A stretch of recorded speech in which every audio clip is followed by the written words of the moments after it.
there, it's me again, Anna. Welcome back to my channel.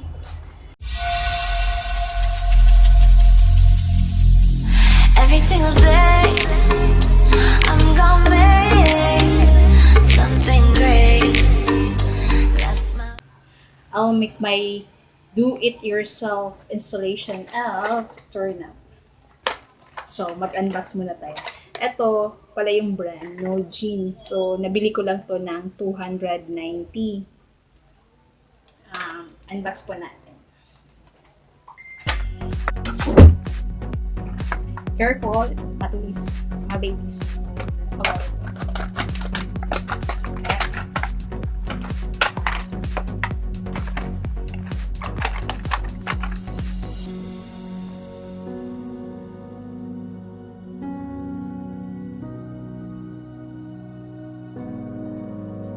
Supposedly, we need to wear gloves for this. So wala akong gloves.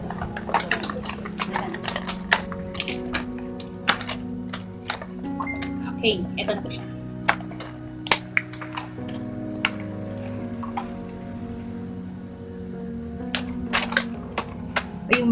Ito yung 200 stainless steel siya worth 290. Durable naman siya. Quality. This is a K. May tatlong K kasama. Better ones kasama sa set.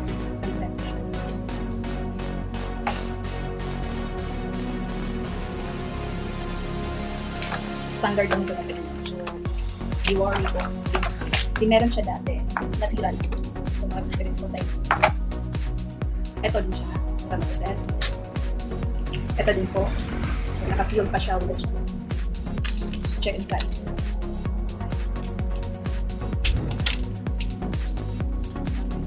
The screw.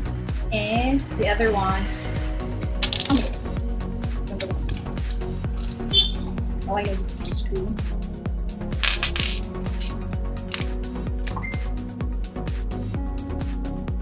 And it says there, it's easy to install. So, let's try and check kung kaya natin. Without that, do it yourself. It's new gen, powered by quality. 3 heads and 3. First doors 1x3, 8, 2, 1 and 3/4. Anti-eye shield, entrada con llave. Entrada con llave. This is ISO certified, so there's nothing to worry. So this is safe. So we're gonna keep basura. And we have the manual. Guys, it's good. Andito nga yung how to install this cylindrical lock with knob or levers. So, basahin po natin yung mark door and bore hose. 14 plate, cover edge of door mark. Side. Remove inside door the mark door on bore hose. Full template cover edge of door mark. Side 2 and 3 60 mm or 2 and 3 70 mm ang hose. So may hose na siya. Tapos mayroon na ito dati. Next is remove inside knob. Inside knob. See this one. So as what I said, remove inside knob, inside catch. Use installation tool to depress catch and pull inside knob.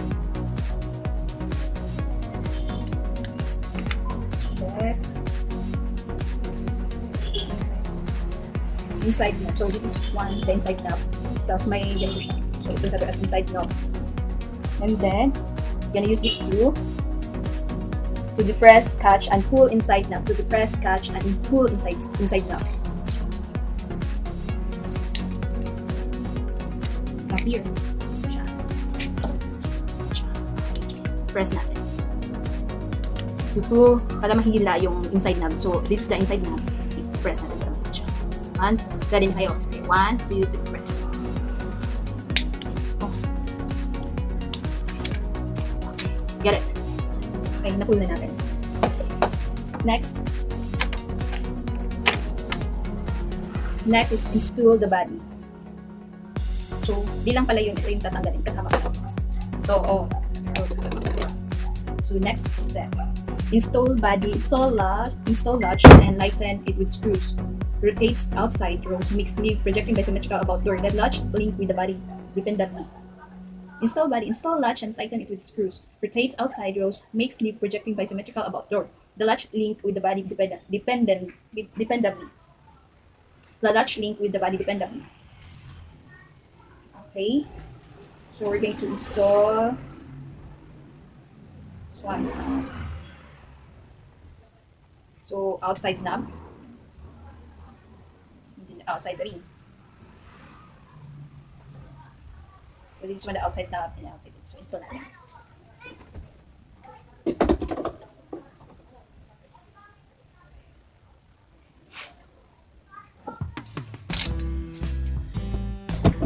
So there you go, pasok natin.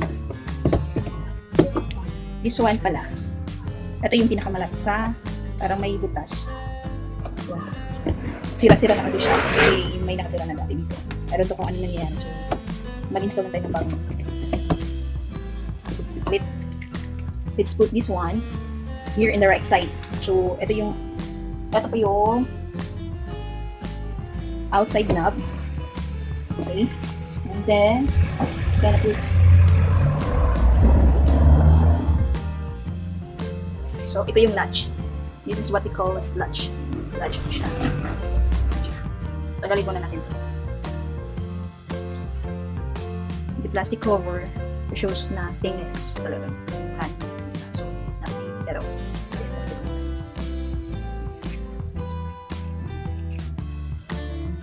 so, ito nakikita natin. Tagay natin.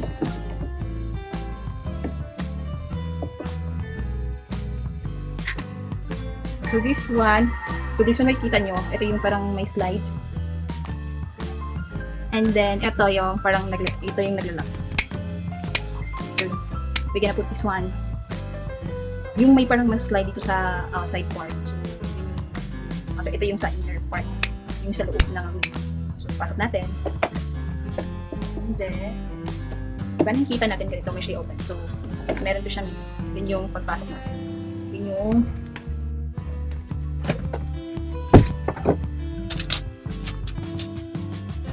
since kanina we have 5 screws, so there were 3 na pointed yung screw. Ito yun, pointed. The other 2 is ito yun, flat yung screw. And then, so, the turn up natin. Dalawa to siya dito. We're gonna use the 2 flat. And besides that, we're going to use a star screw. Star screw is for yung star screw is used for yung siyang yung magpapalaki yung screw natin. Let's get it on. Kutin lang natin. So how to lock this one is we're going to ikot this into right motion. Right motion. Right.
So from here, ayan siya.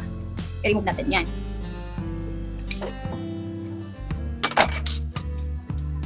So what I said earlier, we have 3 screws. So natin natin. So 3 screws dito.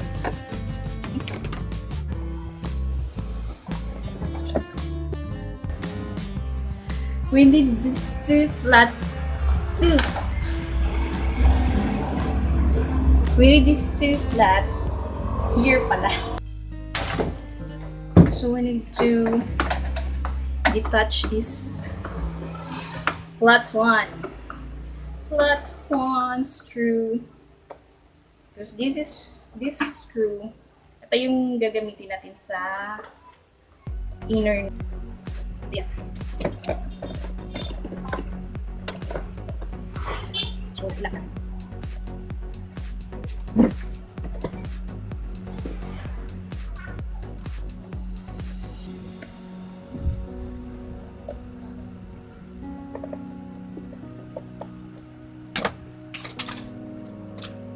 Yung this one with pointed one, ito natin siya sa lockset.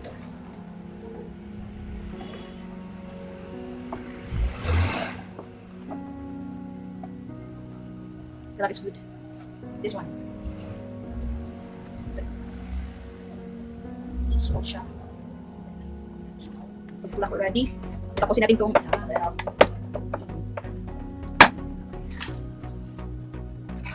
Diyan, flat one.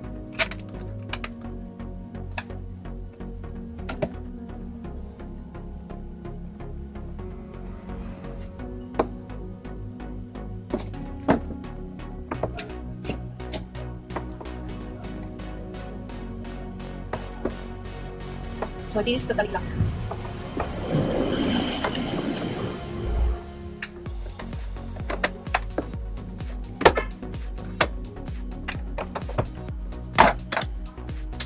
So we need to put this one here.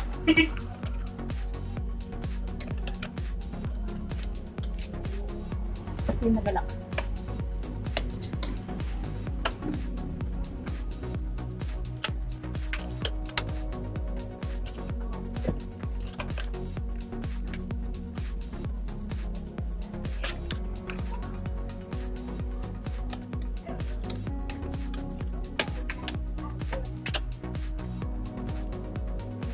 Hindi, so pass mo natin ito.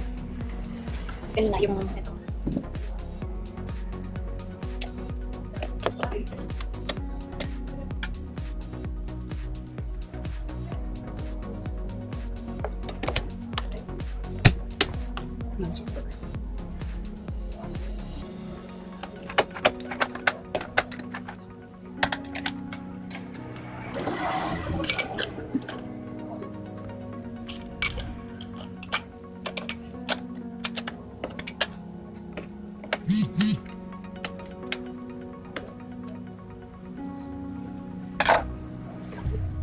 And the other one, ito.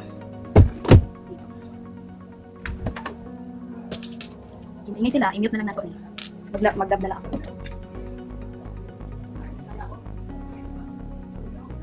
Pag-magal pa kasi lang. Di ba, Mal?